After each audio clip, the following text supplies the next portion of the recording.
Bonjour à tous. Alors, doit-on sortir des actions à la retraite? Ça va être la question du jour. Alors, on va parler aujourd'hui de la règle des 100 moins son âge. Donc, c'est une règle qui est apparue aux États-Unis. Cette règle, elle est très simple. Plus je vieillis, plus je réduis la volatilité de mon portefeuille en augmentant la proportion d'obligations.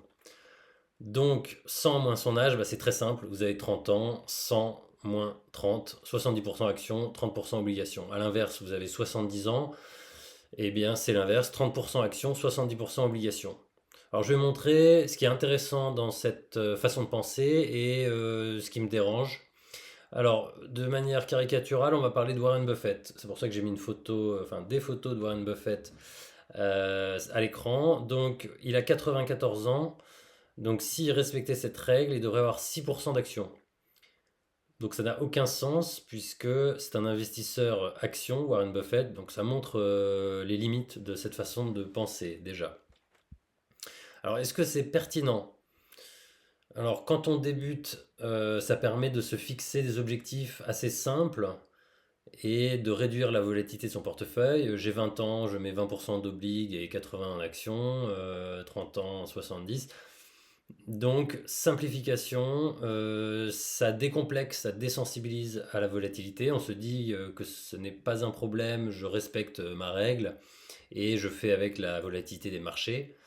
Et on peut utiliser ça, que ce soit avec ses ETF, que ce soit sur compte titre, sur son PEA. Alors sur son PEA, c'est un peu plus compliqué, puisqu'on a un seul ETF obligataire qui a des performances pas terribles. Donc sur PEA, c'est compliqué. On va devoir se rattraper en stabilisant son portefeuille sur compte titre, où là on va avoir accès à des ETF obligataires, ou même des obligations en direct, notamment sur Interactive Broker, et également l'assurance vie. Alors les limites, je reviens sur les limites. Alors l'espérance de vie qui augmente effectivement, donc certains vont dire 110 ou 120 moins son âge, pour éviter de se retrouver trop vite avec très très peu d'actions. Alors, également, le profil personnel. Est-ce que, en fonction de sa fortune aussi, est-ce qu'on est tolérant au risque? Quelqu'un qui a énormément de patrimoine va être beaucoup plus tolérant au risque. Est-ce qu'on vit de ses rentes? Est-ce qu'on a une retraite de l'État ou pas? Est-ce qu'on a une très bonne retraite ou pas? Est-ce qu'on a de l'immobilier locatif ou des SCPI? Donc, est-ce qu'on a de quoi voir venir ou pas? C'est vrai que si on n'a aucune source de sécurité, rente de sécurité, là on va vouloir faire très très attention à la volatilité de son portefeuille. Donc voilà, horizon d'investissement, est-ce qu'on a des revenus passifs, est-ce qu'on a une retraite, l'aspect psychologique aussi, est-ce qu'on a des besoins de liquidité. Et alors, point très très important, est-ce qu'on a des produits performants? Si on a une assurance vie, un PEA très chargé en frais, bah, la question, c'est même pas la règle des 100 moins son âge, c'est déjà la question, c'est est-ce que il faut déjà changer ses produits? Il va falloir s'intéresser, acheter soi-même ses ETF, ses actions, pour avoir des frais extrêmement bas sur des comptes titres en ligne ou des banques en ligne. Pareil pour le PEA. Il va falloir déjà se former, réduire ses frais. Et c'est franchement très très simple d'acheter un ETF. Et si vous n'aimez pas les ETF, il y a quelques SICAV, quelques fonds actifs qui sont performants. Qu'est-ce que je pourrais dire d'autre?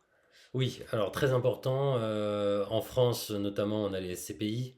Il y a aussi les SIC, Sociétés foncières cotées, les REITs aux États-Unis. Alors les REITs et les SIC vont être assez corrélés aux actions puisqu'elles font partie du marché action, bien qu'étant de l'immobilier. Alors que les SCPI, c'est du non coté et donc du coup ça va être non corrélé à la volatilité du marché action. Il y a aussi le private equity.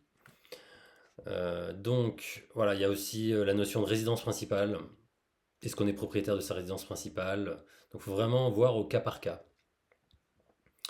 Et garder un matelas de sécurité, évidemment. Alors, qu'est-ce que je peux ajouter? Donc déjà, ceci n'est pas un conseil en investissement. Tout investissement comporte des risques, donc à vous de vous former. Alors, j'ai un autre livre que je vous conseille vivement et qui est un livre que je vais partager auprès de mes proches. C'est le livre de Mathieu Louvet. Tout le monde peut réussir en bourse. Donc j'aime bien Mathieu Louvet parce que c'est quelqu'un qui reste humble, qui ne vend pas du rêve avec le trading. Donc je considère que c'est quelqu'un de sérieux. Et donc ça c'est un bouquin que je vais certainement donner à des proches. Voilà, je pense que j'ai fait le tour. J'écoute vos questions.